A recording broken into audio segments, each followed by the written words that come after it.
Aleluia. Cumprimento a igreja com a paz do Senhor, amém? Aleluia. Tive muita alegria poder estar aqui congregando com vocês essa noite. Deus abençoe cada um de vocês, amém? Vamos orar? Vem cá, Kevin. Pensa no cara abençoado, fui eu, viu? Deus, ele tem um modo perfeito de trabalhar. E ele coloca pessoas nas nossas vidas que vêm para acrescentar. E meu cunhado é uma bênção, irmãos. Graças a Deus por isso. Vamos orar? Senhor, meu Deus, amado Pai, meu Deus, mais uma vez em sua presença, Pai, quero te agradecer por esse culto tremendo, Pai. Muito obrigado, Senhor, porque a sua presença está neste lugar. Muito obrigado, Pai, porque sem a sua presença, Pai, nada disso acontece. E, meu Deus, está aqui o seu servo que agora vai trazer a sua palavra, a qual o Senhor já fez queimar no coração dele, Pai. E agora ele vai transmitir para a sua igreja. Fala conosco. Toma esse vaso, Pai, em suas mãos, Pai. Enche, Pai, de unção de óleo, Pai, e faça transbordar este lugar, Pai. Que o teu Espírito Santo possa mover aqui, Deus. Que ele possa, Pai, curar, batizar e restaurar, Pai, neste lugar. Em nome de Jesus, Pai. Fala conosco, meu Deus. Em nome de Jesus. Amém e amém. Aleluia.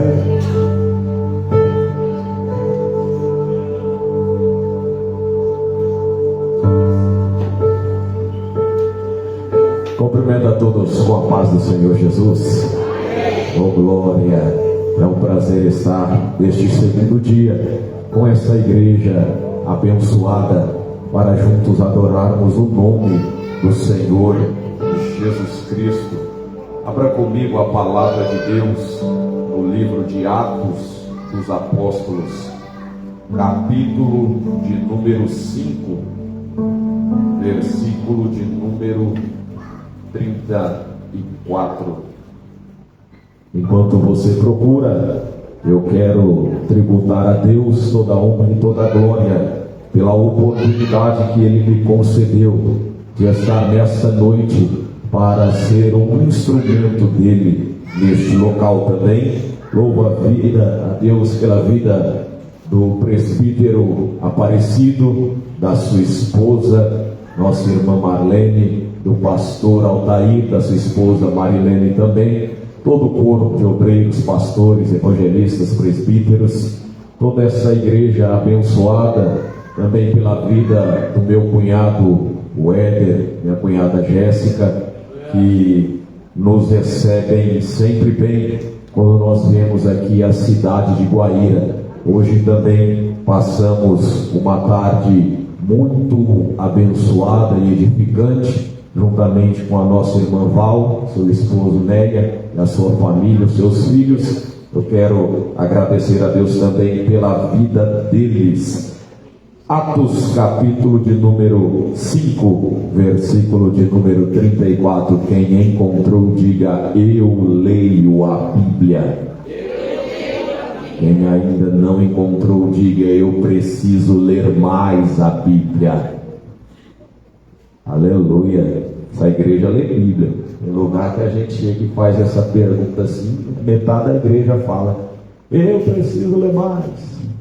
Aleluia. Diz assim o texto: mas levantando-se no conselho um certo fariseu chamado Gamaliel, doutor da lei, venerado por todo o povo, mandou que por um pouco levassem para fora os apóstolos e disse-lhes: varões israelitas, acautelai-vos a respeito do que haveis de fazer a estes homens, porque antes destes dias levantou-se Teudas, dizendo ser alguém. A este se juntou o número de uns 400 homens, o qual foi morto, e todos os que lhe deram ouvidos foram dispersos e reduzidos a nada. Depois deste se levantou Judas, o Galileu, nos dias do alistamento, e levou muito povo após si, mas também este pereceu, e todos os que lhe davam ouvidos foram dispersos. E agora digo-vos: dai de mão a estes homens e deixai-os, porque se este conselho ou esta obra é de homens, se desfará, mas se é de Deus, não podereis desfazê-la. para que não aconteça serdes também achados combatendo contra Deus. E concordaram com ele, e chamando os apóstolos e tendo-os açoitado, mandaram que não falassem no nome de Jesus, e os deixaram ir. Retirando-se, pois, da presença do conselho, regozijando-se terem sido julgados dignos de padecer afronta pelo nome de Jesus. E todos os dias no templo e nas casas não cessavam de ensinar e de anunciar Jesus, o Cristo. Se assente glorificando o nome do Senhor.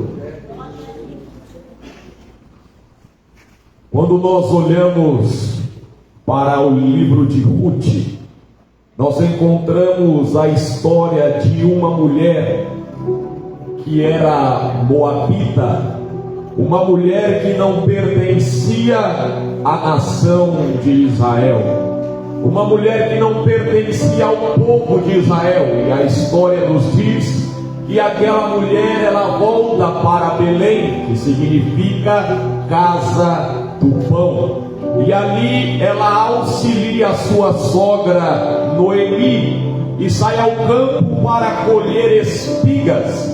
E ela vai até um campo de um homem chamado Boaz. E a história nos diz que Boaz, ele era um parente próximo de Noemi, e a lei era que quando alguém perdesse as suas terras, ou quando o esposo ele viesse a óbito, o parente mais próximo teria de resgatar, se casando com a mulher e resgatando, pagando o preço pela terra e restituindo-lhe tudo aquilo que lhe haviam perdido. E a palavra de Deus nos diz que Boaz era um parente próximo de Noemi. E a história nos conta que Boaz ele decide redimir Ruth daquela situação. Porém, antes de Boaz havia um parente mais próximo do que ele. Ele então vai até a porta da cidade, chama esse parente mais próximo e diz: olha, você tem que redimir Noemi, e ao redimir Noemi, você tem que pagar e também se casar com a sua nora Ruth. Aquele homem, ele diz que ele não pode remir, porque isto causaria problemas na sua casa. E a Bíblia diz então que Boaz, ele decide pagar o preço, e ele redime aquela moabita chamada Ruth, e suscita novamente a descendência, trazendo honra para a casa de Noemi. Ora, por que é que eu estou falando do livro de Ruth? Porque a história de Ruth é a sua história. A história de Ruth é a minha história. Como assim? A história dessa mulher é a história da igreja. Tipologicamente, Ruth significa a noiva e Boaz significa o noivo. Como Ruth era uma mulher gentílica, nós também éramos gentios. Ruth não tinha o direito às promessas, e nem eu e nem você também tínhamos direito às promessas de Deus. Só que Ruth, ela encontra com um noivo, e este noivo decide redimi-la. Porém havia um parente mais próximo, e foi isso que Cristo fez. Cristo tomou a decisão de nos redimir e nos tornar noiva dele. Porém havia um parente mais próximo. Quem? O Pai. E quando Cristo decide nos redimir, ele diz: Pai, o Senhor é o parente mais próximo, e o Senhor tem que nos redimir. Mas o Pai olha para Jesus e diz assim: eu não posso redimir este povo gentil, porque isso vai me causar problemas. Eu já sou casado, eu já tenho esposa, eu não posso me casar novamente. Oséias diz que Deus, ele é casado com Israel. Portanto, então ele olha para Cristo e diz: pode pagar o preço e redimi-la. Aí Cristo se encarna e paga um preço de sangue na cruz do Calvário. A última parte da tipologia ainda não se cumpriu. O maior casamento do universo. Mas ainda existem aqueles que guardam a bendita esperança de um dia ouvir o som da última trombeta, se assentar à mesa, aleluia, e participar da maior festa que já aconteceu, as bodas do Cordeiro. A igreja é a segunda maior obra que Cristo veio para fazer. E qual é a primeira? A morte dele na cruz. A Bíblia diz que Cristo, ele morre, 3 dias depois ele ressuscita. Ele é assunto aos céus e ele deixa esta obra na mão de 12 homens, juntamente com outros 500. Mas o texto diz em Atos 2 que quando o Espírito Santo desce, já não haviam mais 500 pessoas, porque alguns não suportaram esperar a promessa. E assim acontece em nosso meio também. Alguns, ao ouvirem a promessa de Deus, obedecem e perseveram, mas outros, ao ver que a promessa está demorando, pelo menos é isso que eles pensam, ao ver que Deus está em silêncio, que Deus não está fazendo nada, eles decidem desistir da palavra de Deus liberada sobre a sua vida. Mas nesta noite eu quero crer que a Igreja Assembleia de Deus do Setor 2 continua firme na promessa, continua firme na palavra liberada da parte de Deus, até porque em Isaías está escrito que a palavra que sai da boca de Deus não volta vazia, antes faz aquilo que lhe apraz e prospera naquilo para a qual ele a enviou. Ei, se você tem palavra liberada do céu sobre a sua vida, ela não volta para ele antes de se cumprir. Se Deus liberou palavra de promessa sobre você, aguarda o tempo, porque no tempo certo você vai testemunhar aquilo que Deus vai fazer na sua vida. Bata no ombro de alguém que você tem intimidade e diga: aguarda o cumprimento da promessa, espere o cumprimento da promessa. Aleluia, glória ao nome do Senhor Jesus Cristo.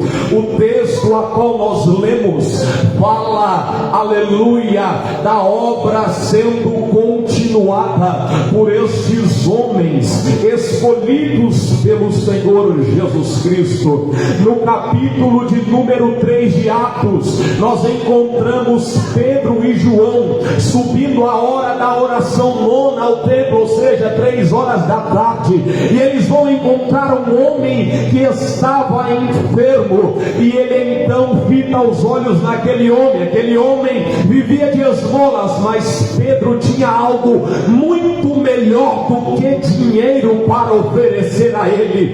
Pedro fita os olhos naquele homem e diz: eu não tenho prata, eu não tenho ouro, mas aquilo que eu tenho em minha vida eu te dou, em nome de Jesus. Levanta e anda. O que me chama a atenção, pastor Altair, é que aqueles homens não estavam saindo da igreja, aqueles homens não estavam saindo do culto, aqueles homens ainda estavam chegando para cultuar. É normal nós sairmos da igreja cheios, é normal nós terminarmos um culto cheio da presença e da glória de Deus.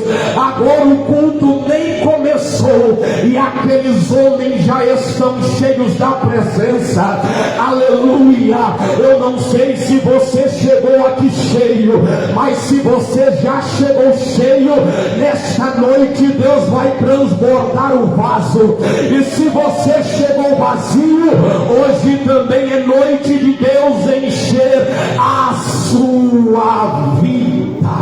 aqueles homens já chegavam no culto cheios, e ali aquele homem entra junto com eles adorando. Um reboliço acontece devido à inveja de Anás e Caifás, devido, aleluia, a eles não concordarem com o que estava sendo feito. Eles vão chamar os discípulos de Cristo e vão dizer: nós, aleluia, lhe ordenamos e lhe dissemos para que você fale no nome de quem e com qual autoridade que vocês curaram esse homem. Pedro, que era um homem ousado, se levanta e diz: nós fizemos isto no nome de Jesus o Nazareno, aquele a qual vocês crucificaram.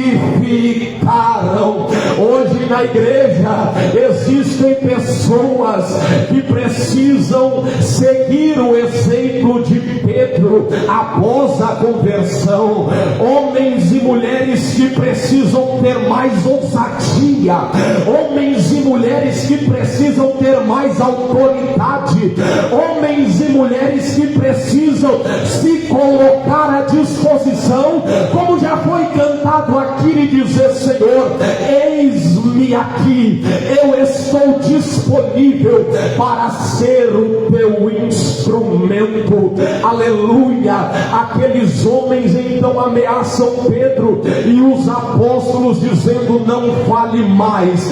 No nome deste Jesus, eles saem daquele lugar, vão se reunir nas casas e começam a orar. E qual é a oração? Não é uma oração de quem tem medo, porque o crente que tem a presença, ele não tem medo, ele tem ousadia. Deus não nos deu espírito de temor, mas de ousadia. Senhor, nós oramos para que o Senhor olhe as palavras de Anás e de Caifás e do sinédrio judeu acerca do que eles têm nos dito, e oramos porque mesmo que eles tenham nos ameaçado, nós não nos importamos e pedimos que o Senhor nos dê mais ousadia, nos dê mais autoridade, nos dê mais poder para pregar a tua palavra e os sinais se manifestem. Quando eles oram e dizem amém, o lugar começa a tremer, o lugar começa a estremecer, porque aonde tem crente que ora, aonde tem crente que não teme o homem, aonde tem crente que não teme como agir, a Zé Pilintra, Exu Caveira, Maria Mulambo, demônio, diabo ou Satanás, Deus ele trabalha, Deus ele peleja, Deus ele se manifesta. Cadê você que não tem medo de bruxaria, de macumbaria? Cadê você que não tem medo de leis humanas, mas teme somente aquele que tem poder para tanto fazer o corpo como a alma perecer no lago de fogo e enxofre? Não temais o homem que mata o corpo e nada pode fazer a alma. Temei aquele que mata o corpo, mas também lança a alma no inferno. O problema é que hoje nós tememos o homem e não tememos a Deus. Quando eu pastoreava Cruzeiro do Oeste, nos nossos usos e costumes, nós não podemos usar shorts somente dentro de casa, a nossa denominação.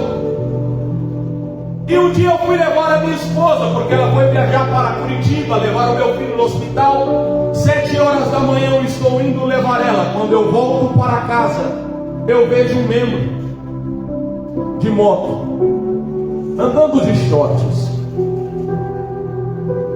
E quando eu olho, ele me vê. E quando ele me vê, ele arregala o olho, achando que eu posso fazer alguma coisa contra ele. Ou seja, ele temia a mim, que sou homem, mas não temeu a Deus que estava com olhos de fogo olhando para ele. Tem pessoas que na frente do pastor, na frente do líder de departamento, age de uma maneira, mas quando os líderes viram as costas, procede de forma totalmente contrária. Estamos temendo os homens, mas nos esquecemos de temer aquele que se nós formos no céu, ele está lá. Se subirmos as mais altas nuvens, ele também está lá. Davi diz: aonde eu posso fugir da tua presença? Não temai aquele que mata o corpo, mas nada pode fazer a alma. Temai aquele que mata o corpo, mas também faz perecer a alma no fogo do inferno. Tema Deus.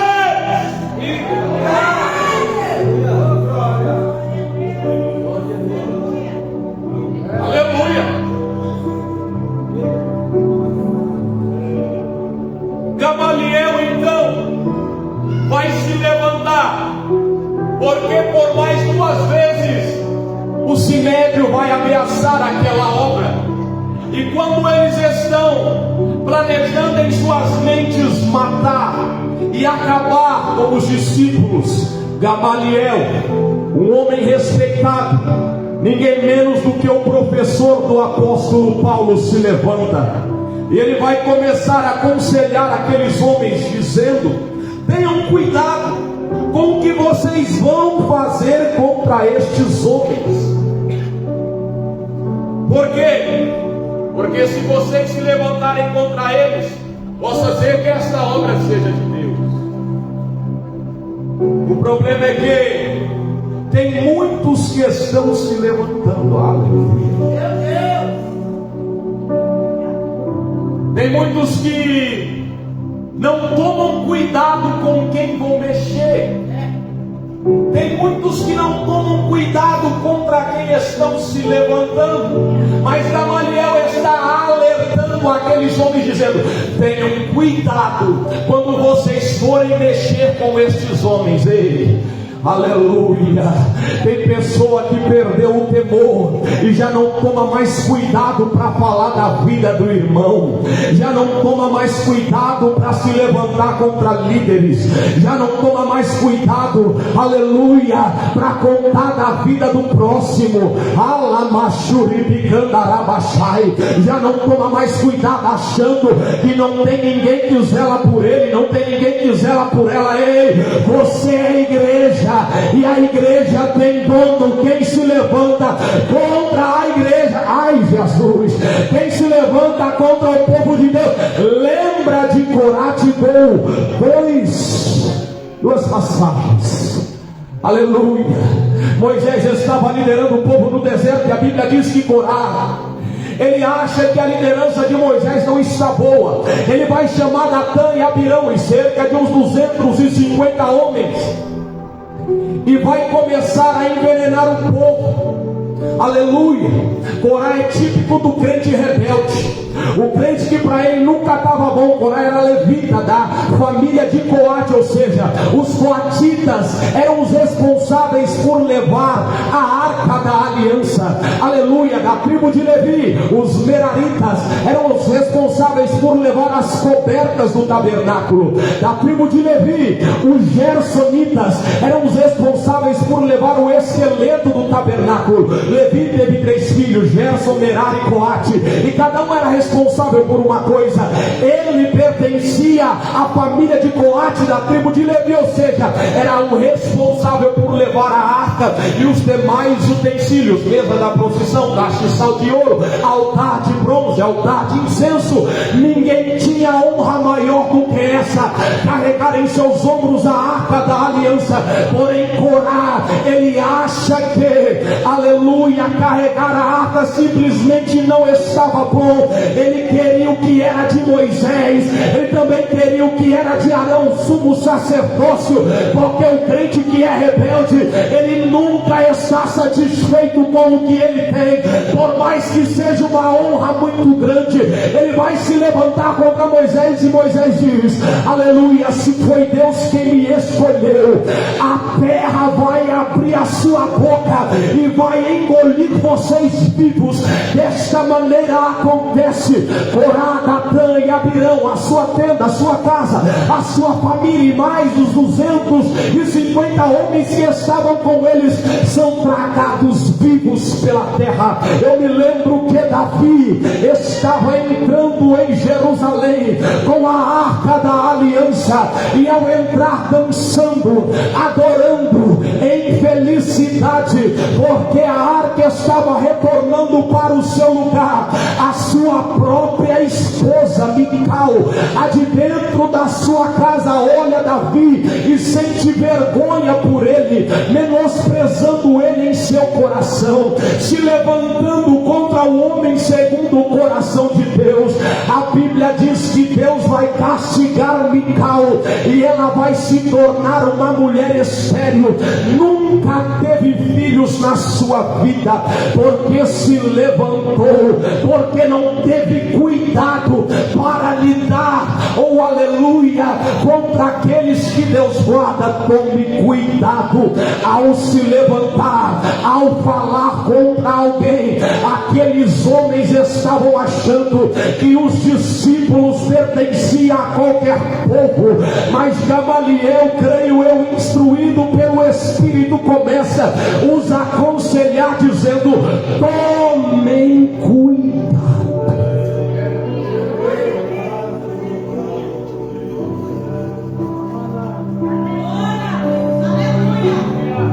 Tomem cuidado. Tomem cuidado. A Bíblia diz que ele continua aconselhando e diz assim: meus irmãos, eu quero que vocês se lembrem de Teudas. Se ajuntou um número de uns 400 homens com este Teudas, e após ele também um tal de Judas, o Galileu. Mas quando Teudas morreu, os 400 homens se dispersaram. Quando Judas, o Galileu, morreu, os homens que eram adeptos ao seu grupo se dispersaram, ou seja, a obra acabou. Vamos dar tempo ao tempo, porque se essa obra for de homens, quando eles morrerem, a obra acaba. Só tinha um problema: o líder da obra já havia morrido. Aleluia. O líder da obra já havia morrido. Quando a obra é de homens, quando a obra está à frente, aleluia, quando quem está à frente é o homem, quando o homem falha, quando o homem cai, a obra se dispersa. O interessante é que na nossa conversa de hoje foi mais ou menos assim, né, pastor Otaí? Quando está centrado no homem, o homem cai, a obra para, o homem morre, a obra acaba. O problema é que Jesus já tinha morrido e a obra não acabou. Judas morreu, a obra acabou. Teudas morreu, a obra acabou. Ellen White, uma das fundadoras do Adventismo, aleluia, ela morreu. Oh, glória a Jesus. Joseph Smith, fundador do Mormons, ele morreu. Allan Kardec, fundador do Espiritismo, morreu. Gautama, fundador do Budismo, ele morreu. Aleluia. Charles Russell, fundador dos Testemunhos de Jeová, ele morreu e não ressuscitou. Aleluia. Os grandes nomes do judaísmo, Abraão, Isaac e Jacó, eles morreram, mas não ressuscitaram. Aleluia. Maomé, fundador, oh glória a Jesus, oh aleluia, louvado seja o nome de Jesus Cristo, morreu e também não ressuscitou. Mas eu quero falar de um nome nesta noite. O nome que eu quero falar é o nome de Jesus, que morreu, mas domingo pela manhã, 2 anjos com aspecto de relâmpago descem no túmulo, removem a pedra. Maria Madalena chega para ungir Jesus, fazer o embalsamento de Jesus. Mas quando ela vê os anjos e a pedra removida, ela fica com medo e não entra para dentro da tumba. E o problema é que quando nós não olhamos os fatos completamente, a mensagem que nós pregamos é a mensagem errada. Qual era a mensagem mensagem de domingo de manhã: Jesus ressuscitou, mas ela não entrou dentro da tumba. E qual foi a mensagem que ela proclamou? Roubaram o corpo de Jesus. Ao invés dela dizer Jesus ressuscitou, o que ela disse foi: roubaram o corpo de Jesus. Porque quando nós não nos esforçamos, porque quando nós não averiguamos todos os fatos, nós falhamos em transmitir a mensagem. Quando nós somos cristãos preguiçosos, nós falhamos em servir a Jesus.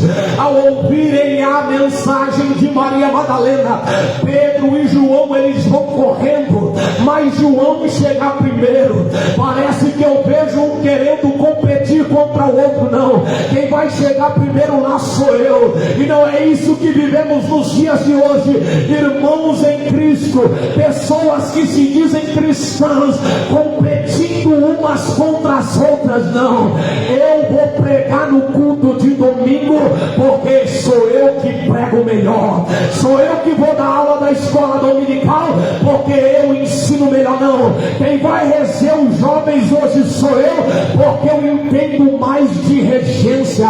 Estamos vivendo como se fosse um ringue de competição dentro da igreja, mas eu não vejo ninguém querendo orar mais do que o outro. Eu só vejo gente querer aparecer mais do que a outra, porque quando a gente está com o microfone na mão nós aparecemos, mas quando nós estamos lá nos lares, aonde ninguém nos vê, aonde às vezes o pastor não nos vê, aonde a igreja não nos vê, muitos de nós não queremos aparecer. Nós queremos aparecer quando o microfone está na mão. Isto aqui não é holofote, isto aqui não é garantia de nada.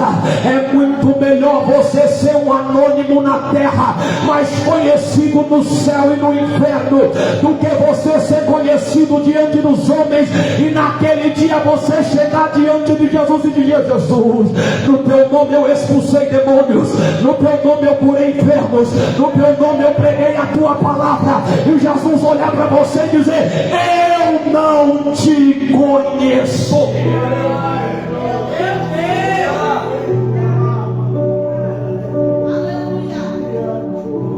Sabia que você também tem que ser conhecido no inferno?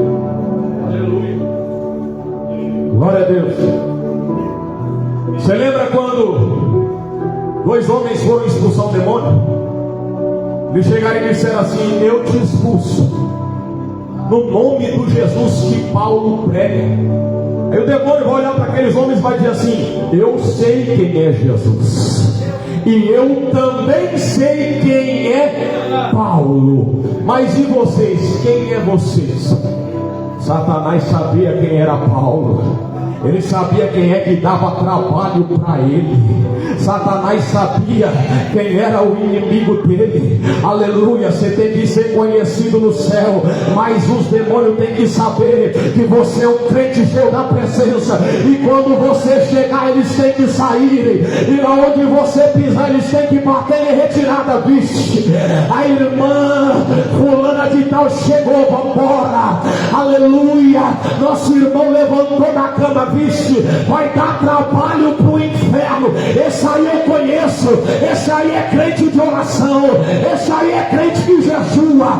Esse aí é crente que adora. Esse dá trabalho para o inferno. Esse aí eu conheço. O céu te conhece, mas será que o inferno também te conhece?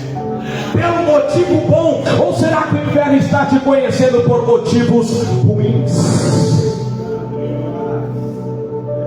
Aleluia. Será que os demônios olham para você e dizem assim: essa aí não dá trabalho para mim não, pode deixar ela quieta. Esse aí não dá trabalho para mim não, pode deixar ele quietinho no cantinho dele, deixa ele lá, aleluia, cumprindo o culto por protocolo. É a mesma palavra de ontem.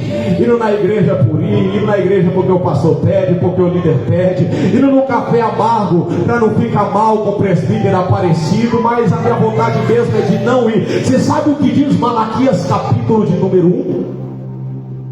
Aqueles homens preparavam a ovelha perfeita e prometiam entregar o sacrifício perfeito, o sacrifício bom, agradável a Deus. Mas na hora que eles subiam para o culto, a hora que eles iam oferecer, eles não ofereciam o perfeito, eles ofereciam o doente. E a Bíblia diz que Deus amaldiçoou eles. Imagina você ir para o culto e sair do culto amaldiçoado. Você ir para o culto, ao invés de receber bênção, você recebe maldição. Porque ao invés de você receber oferecer uma adoração que agrada a Deus, você resolveu oferecer uma adoração de qualquer maneira. Você resolveu oferecer uma adoração por adorar. Aleluia. Imagina, o negócio é sério, irmão. O negócio é sério. Nós achamos que ser crente hoje em dia é brincadeira. Hoje Jesus é amor, é amor, é amor, é verdade. Jesus é amor. João 3,16 diz que Deus amou o mundo de tal maneira, mas eles se esquecem que Deus é amor, mas também é fogo que consome.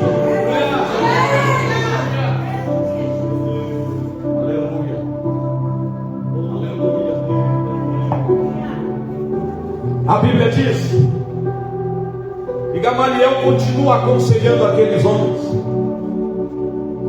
e ele diz assim: olha, quando Judas morreu, eles se dispersaram. Quando Teudas morreu, o povo que seguia eles se dispersaram. Atos capítulo 1, de número 8, diz que quando começou a perseguição contra os discípulos, eles também se dispersaram. Só que existe uma diferença. A obra de Judas se dispersou e acabou. A obra de Teudas se dispersou e acabou. Mas quando a obra de Jesus se dispersou, aleluia, um foi para Samaria, um foi para a Judéia, aleluia, um foi para a Ásia. Eles se dispersaram, mas aonde eles iam, eles pregavam a palavra de Deus. Eles se dispersaram, mas aonde eles pisavam, o reino de Deus era anunciado. Eles acharam que dispersando aquela obra ela ia acabar como as outras obras, mas ao dispersarem aquele povo, aí que o negócio pegou fogo, aí que o negócio ficou top, aí que o negócio ficou bom, aleluia, porque é na perseguição que a igreja cresce, é na perseguição que Deus te molda, é na perseguição que Deus te lapida, é na perseguição que Deus te prepara. Você acha que foi fácil passar por 5 cirurgias? Você acha que foi fácil ter pele arrancada da coxa, ficar com o braço costurado na costela por 3 semanas, passar por 5 cirurgias?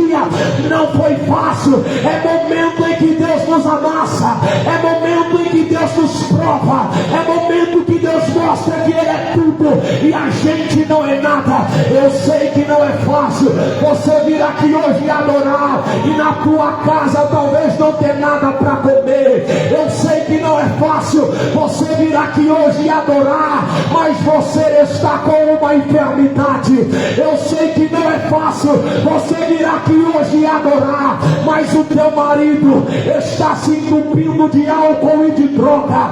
Eu sei que não é fácil você estar no 6º aniversário do café amargo e o teu filho está lá no lago de Guaíra fumando narguile, fumando maconha. Eu sei que não é fácil, mas Deus está permitindo isso, aleluia, como um propósito, a fim de que a obra que Ele tem na sua vida venha prosperar. É na perseguição que você cresce, é na perseguição que você cresce. É igual massa de bolo, quanto mais bate melhor fica, quanto mais bate mais cresce, quanto mais bate mais cresce, aleluia. Se você tem tem fé para dizer isso, diga forte: pode bater, porque quanto mais me bate, quanto mais tempestade, quanto mais deserto, quanto mais vale, mais eu cresço.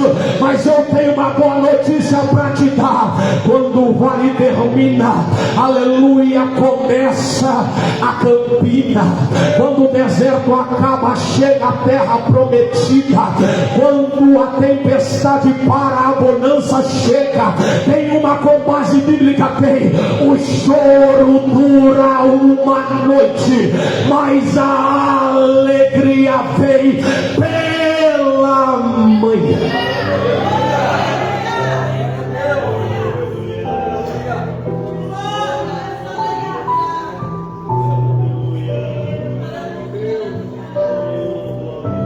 Bem-aventurados sois quando vos perseguir. Bem-aventurados sois quando mentirem a vosso respeito. Bem-aventurados sois quando, levantando falsas testemunhas, acusarem você. Alegrai-vos, porque é grande o vosso galardão no céu. A igreja de hoje quer receber honra em um lugar em que o seu Senhor foi crucificado. A igreja de hoje quer receber coisas boas de uma terra onde o seu Senhor foi perseguido, acusado e morto. O nosso problema, aleluia, é não querer passar por dificuldade.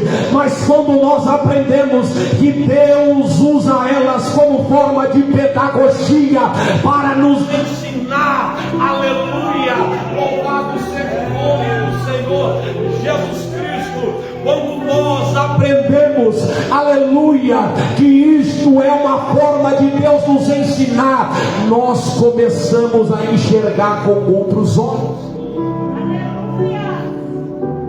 Eu nunca questionei a Deus, somente uma única vez. Nunca perguntei para Deus: Senhor, por que o Senhor permitiu que eu perdesse o meu braço? Nunca. Somente uma vez. Eu era destro e tive que aprender a fazer tudo com a mão esquerda. Um dia eu estava deitado no colchão e a minha esposa chegou com um prato de comida e colocou em cima de mim. Como eu estava começando a usar a mão esquerda e eu não tinha costume, a nossa mão esquerda, para quem é destro, é mais fraca. E quando eu comecei a usar a mão esquerda, ela tremia de fraqueza. E quando eu fui pegar a comida e dei a primeira garfada, a minha mão começou a tremer e a comida esparramou-se em cima de mim. Naquela hora eu não aguentei. A lágrima desceu. Foi a primeira e última vez que eu questionei e disse: Senhor, por que é que o Senhor está me permitindo passar por tudo isso?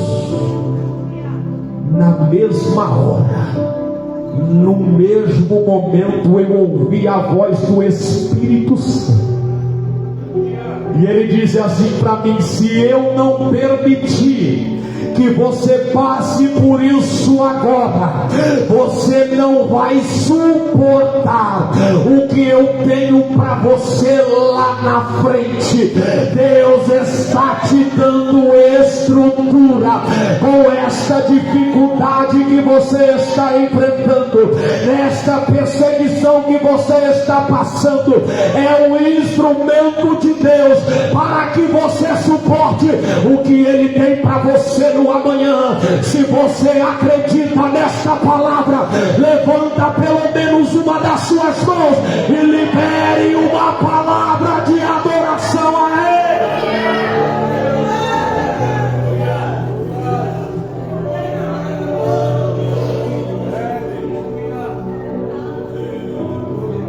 Aí eles dizem assim, ó: deixa eles. Se for obra de homens, vai se desfazer, pode deixar. Tem gente que olha para você e diz assim: vamos ver até onde ele vai. Tem gente que olha para você e diz assim: vamos ver até onde ela vai. Chegou agora na igreja, Acha que já é o dono, acha que já é a dona. Vamos ver até onde ela vai. É nada, é que você está aqui há mais de 20 anos, 30 anos, 50 anos de crente e não fez nada para Jesus.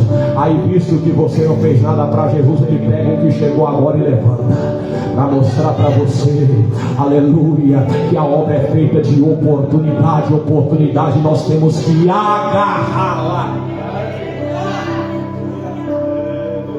Vamos ver até onde ele vai pregando.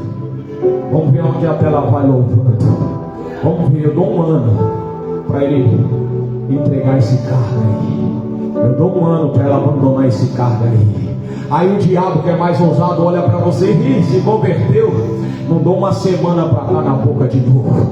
Não dou uma semana para estar batendo bandeirola para traficante, para cigarreiro. Aí você está aqui 1 ano e não desviou. Daqui 2 anos e está continuando crente. Daqui a 3 anos e está dando glória a Deus. Daqui a 4 anos, o tempo é a melhor resposta para aqueles que duvidaram de você. Não precisa bater boca, não precisa ir brigar, não precisa falar nada. O tempo é a melhor resposta para aqueles que duvidaram da obra e da chamada de Deus para a sua vida. Aleluia. Vamos ver até onde ele vai. Oh, aleluia.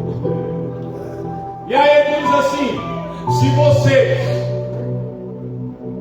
forem contra eles e essa obra for de Deus, vocês estarão combatendo contra Deus. Espera aí, eles estavam falando de quem? De Pedro, Tiago, João, os apóstolos e as 8.000 almas que Pedro ganhou pregando 2 sermões. Eles estavam falando de homens, mas Gamaliel vai dar para eles uma nova perspectiva. Gamaliel não disse: se vocês se levantarem contra esses homens, vocês vão estar se levantando contra esses homens. Gamaliel disse: se vocês se levantarem contra estes homens, possa ser que vocês estejam se levantando contra Deus e contra a sua obra. Espera aí. Então, quando eu me levanto contra o homem está na posição que Deus quer. Quando eu me levanto contra o homem, quando eu me levanto contra a mulher de Deus, na verdade eu não estou me levantando contra o homem, e sim contra Deus. Isso.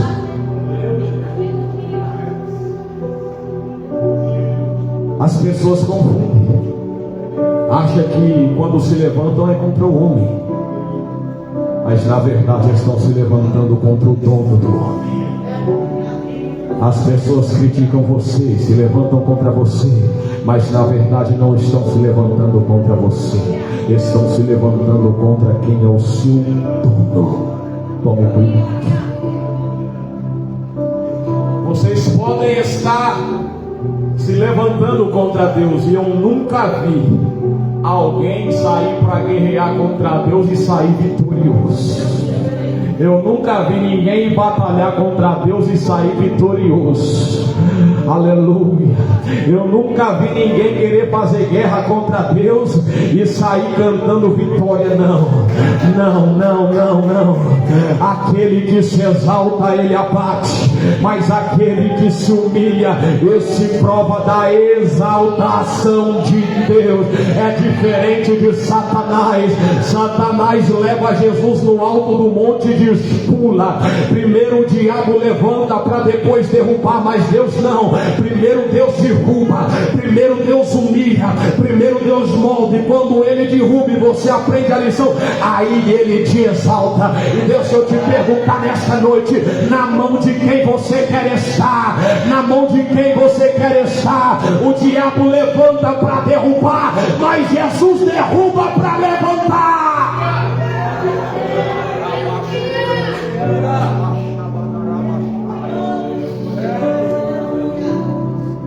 O tema que Deus me deu é: quando a obra é de Deus, ninguém para.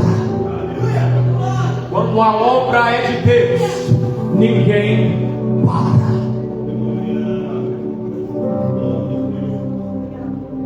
Herodes achou que ia parar essa obra, não conseguiu. Herodes o Grande achou que ia parar essa obra, não conseguiu. Anás e Caifás acharam que iriam parar essa obra, não conseguiram. O farisaísmo achou que ia parar essa obra, não conseguiu. Os essênios acharam que iriam parar essa obra, não conseguiram. O Império Romano achou que ia parar essa obra, não conseguiu. Pilatos achou que ia parar essa obra, não conseguiu. Os grilhões em Patmos acharam que iriam parar essa obra, não conseguiram. Cadeias em Atos 16 acharam que iriam parar essa obra, não conseguiram. Aleluia. Os imperadores romanos acharam que iriam parar essa obra, não conseguiram. Os sensacionistas acharam que iriam parar essa obra, não conseguiram. Os hereses acharam que iriam parar essa obra, não conseguiram. Os demônios acharam que iriam parar essa obra, não conseguiram. O inferno achou que ia parar essa obra, não conseguiu. A falta de recursos financeiros acharam que iria parar essa obra, pastor Aparecido, não conseguiram. A falta de pessoas acharam que iria parar essa obra, não conseguiram. Nada consegue parar a obra quando Deus está na frente. A igreja está debaixo de uma promessa: a minha igreja será edificada e as portas do inferno não prevalecerão. Não vai prevalecer. Não tem poder de parar o café amargo, não tem poder de parar o setor 2, não tem poder de parar os instrumentistas, não tem poder de parar o grupo de jovens, não tem poder de parar o ciclo de oração. A tribulação não tem poder para te parar. A falta de dinheiro não tem poder para te parar. A falta de combustível não tem poder para te parar. A falta de comida não tem poder para te parar. A falta de roupa não tem poder para te parar. Agora foi. Aleluia. A falta, aleluia, de alguém do teu lado não tem poder para te parar, porque Jesus é o teu amigo, Ele é o teu auxílio, é Ele que está com você. E quando o homem falha, Ele não falha, Ele não falha, Ele não falha. Quem é como o nosso Deus, que do pó ergue o necessitado para o fazer assentar entre os príncipes? Sim, entre os príncipes do seu povo. Ele não te desampara, Ele não te desampara, Ele não te desampara. Glorifique o nome dEle.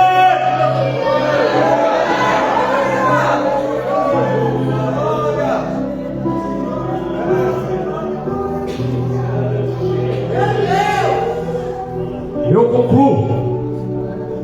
Nem nós mesmos às vezes conseguimos parar a obra.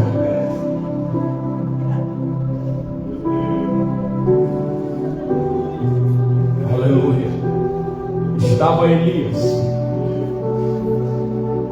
sofrendo ameaça de morte. E qual foi a ameaça? Jezabel disse: assim me faça o Senhor, se hoje eu não matar Elias.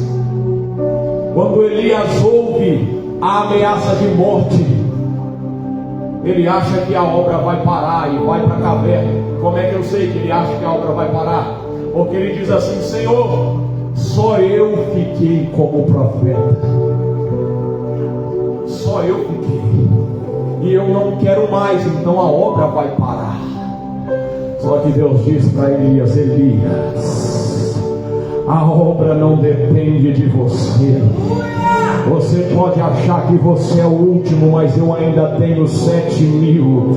Ele Elias estava desejando a morte. A oração dele foi: Senhor, eu não sou melhor do que meus pais, me mate agora. Elias pediu para morrer. Jezabel disse que ia matar Elias, mas quem entende de Bíblia vai dar glória a Deus agora. Passou um dia, Elias não morreu. Passou 2 dias, Elias não morreu. Passou uma semana, Elias não morreu. Passou um mês, Elias não morreu. Passou um ano, Elias não morreu. Passou 10 anos, Elias continuava vivo. Passou 100 anos, Elias não morreu. Passou 200 anos, Elias não morreu. Passou um século, Elias continua vivo. Ainda hoje, dia 29 de outubro de 2023, Elias ainda não morreu. Veio uma carruagem e o arrebatou vivo, vivo, vivo. Você está desejando a morte, mas você nem sabe o que o Deus de Israel tem para você no futuro. Jezabel disse: hoje eu mato ele. Elias disse: Senhor, eu quero morrer. Mas Deus não tinha morte para Elias. Você está achando que essa prova vai te matar? Você está achando que se você parar, a obra também para? Mas o que Deus tem para você é algo maior, é algo melhor. Oh, aleluia! O que Deus tem para você não passou em coração e nem em mente de homem. O que Deus tem para você são coisas extraordinárias. Aleluia! Te dou outro e termino aqui. A Bíblia diz que Jeremias, antes do ventre, foi escolhido para ser profeta. Como assim? Se ele nem havia, aleluia, estado no ventre da mãe dele ainda, ele nem havia sido gerado, quem sabe a mãe dele não tinha nem se casado ainda, e Deus já havia dado ele como profeta. Jeremias, eu te escolhi antes de você ser formado, e as nações te dei como profeta. Mas ali, meados do capítulo 20, 22, a Bíblia diz que Jeremias decide desistir da chamada. Jeremias pregava, mas ninguém queria ouvir. Jeremias pregava, mas o povo não se arrependia. Jeremias pregava, mas o povo preferia acreditar no falso profeta Ananias. Jeremias pregava, mas ninguém queria saber de nada. Aí Jeremias se frustra e acha que a obra vai parar e diz assim: Senhor, eu não quero mais profetizar, eu não vou mais pregar. Jeremias vira as costas e vai embora. O texto não diz quando o tempo passou. Aleluia. Eu só sei que Jeremias volta na presença de Deus e diz assim: Senhor, eu falei que eu ia parar, mas quando eu disse que eu ia parar, a tua palavra começou a queimar em meus ossos, e dentro de mim eu comecei a sentir um fogo, e eu decidi que eu não vou parar, eu decidi que eu vou continuar. E se eu vou continuar, aleluia, a obra do Senhor também vai. O problema é que Jeremias talvez achasse que a obra iria parar, mas enquanto Jeremias profetizava em Jerusalém, Deus tinha Ezequiel na Babilônia, Deus tinha Daniel, aleluia, no palácio de Nabucodonosor. Deus tem profeta em todos os lugares. Nem nós mesmos conseguimos parar a obra de Deus. Se coloque em pé.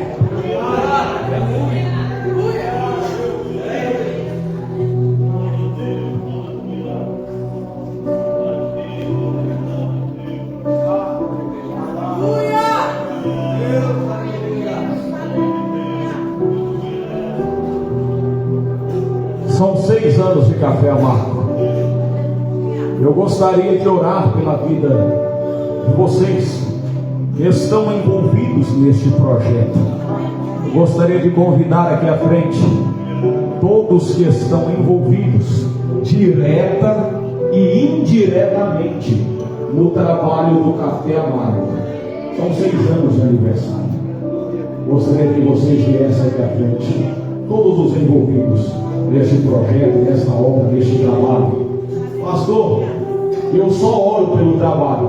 Então você está envolvido indiretamente, porque a oração de um justo pode não ter seus efeitos. Venha para frente também. Você que ora por este trabalho, você que trabalha indiretamente e você que trabalha de forma direta.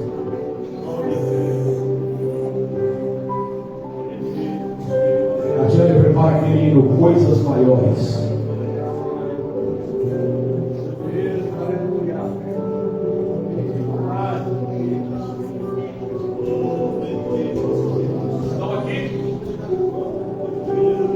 Envolvidos que trabalham na Fé Amada,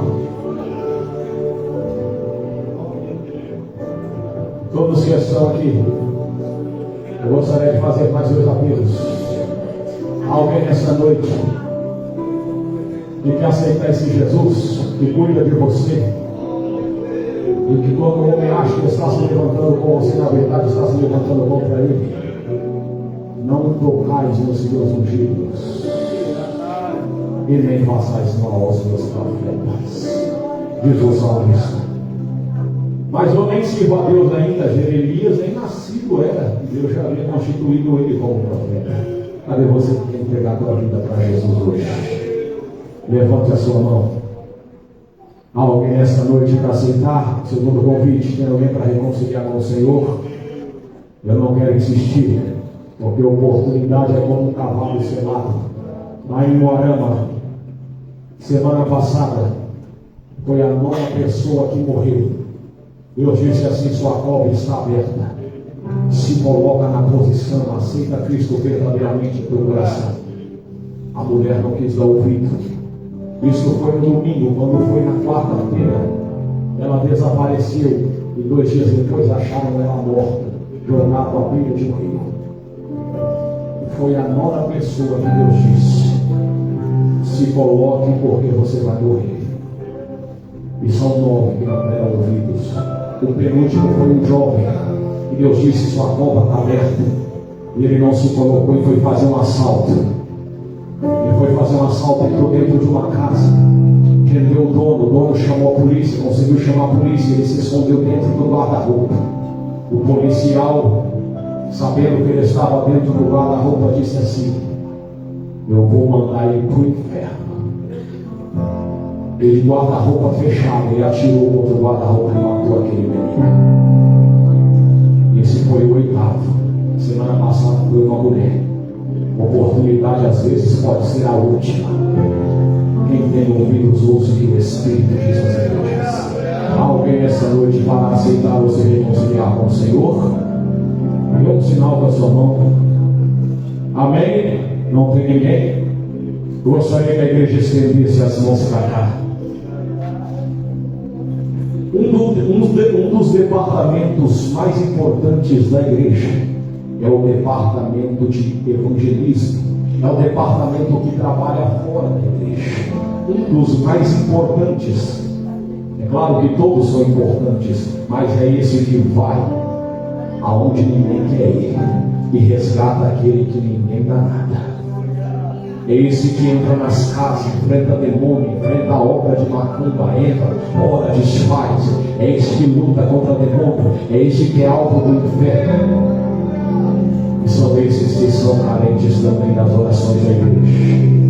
Eu gostaria que toda a igreja estendesse a mão para esse grupo aqui, que desempenha esse trabalho tão lindo, que já fazem 6 anos que estão em evidência. Eu oro. E quando eu disser amém, a Catiane entra adorando.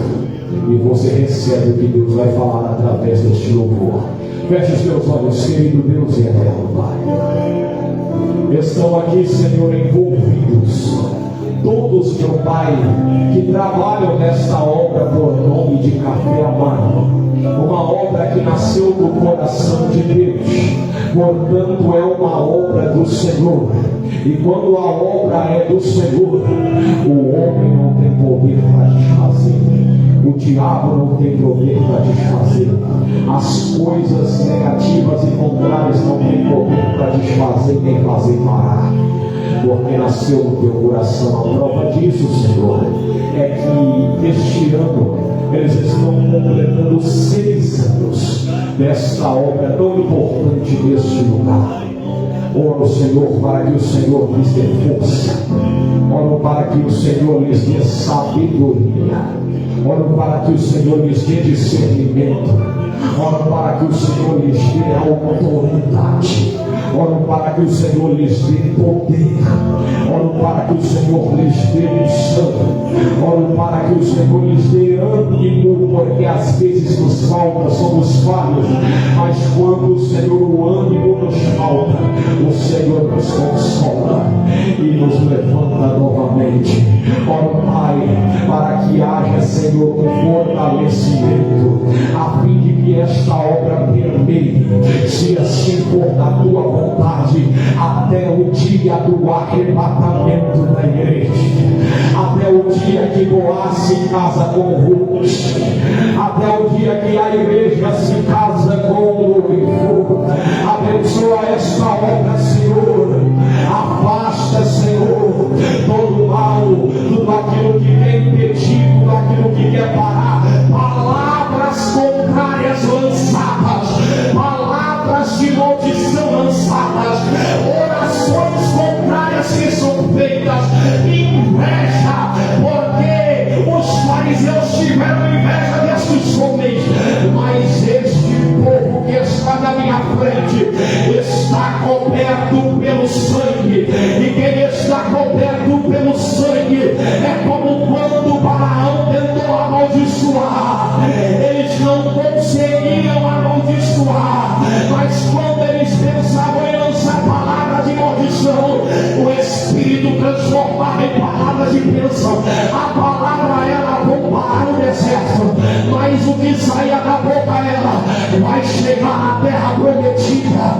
A maldição na mente era: vou morrer, mas quando ia falar, o que saía da boca era: vão viver, vão ser prósperos. O Senhor transformou maldição em bênção, porque o sangue do Cordeiro estava sobre Israel, assim como o sangue de Cristo está sobre este departamento. Por isso não vale encantamento, não vale palavra de maldição, não vale obra de macumbaria, não vale inveja contra quem tem o sangue, não vale inveja contra quem tem a marca. E eles têm, Senhor, reveste eles com o capacete da salvação, coloca neles a couraça da justiça, cinja os lombos deles com o cinto da verdade, calce, Senhor, os pés deles as sandálias da preparação do evangelho da paz, que eles venham também embraçar o escudo da fé e se dirigir em suas bainhas a espada do Espírito, que é a palavra de Deus. Esta é a minha oração, e também daqueles que estão de mãos estendidas para este grupo, que a tua bênção esteja sobre eles. Supra-lhes, Senhor, todas as necessidades, e mostra que quem está à frente do café amargo é o Senhor dos exércitos, é o Jeová Sabaoth. Assim eu oro te agradecendo por tudo que o Senhor fez nesses 6 anos e muito mais irá fazer, em nome de Jesus. E quem estava intercedendo comigo vai dizer bem forte: amém. Adorar o nome do Senhor Jesus.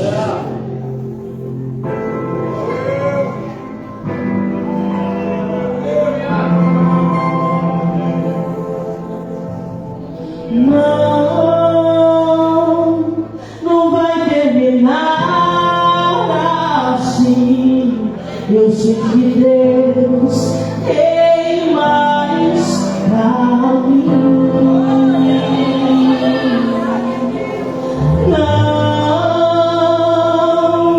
Não vai acabar aqui. Eu sei que Deus tem mais pra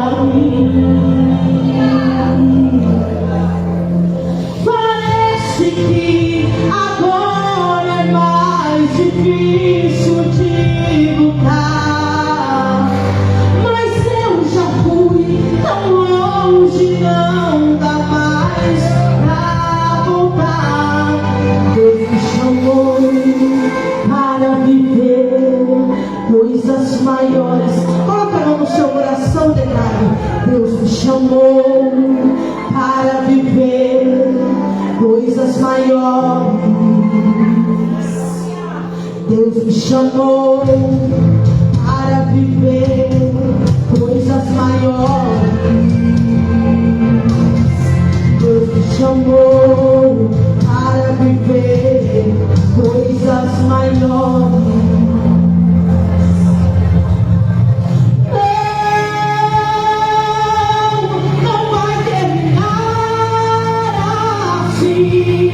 Eu sei que Deus tem mais pra mim.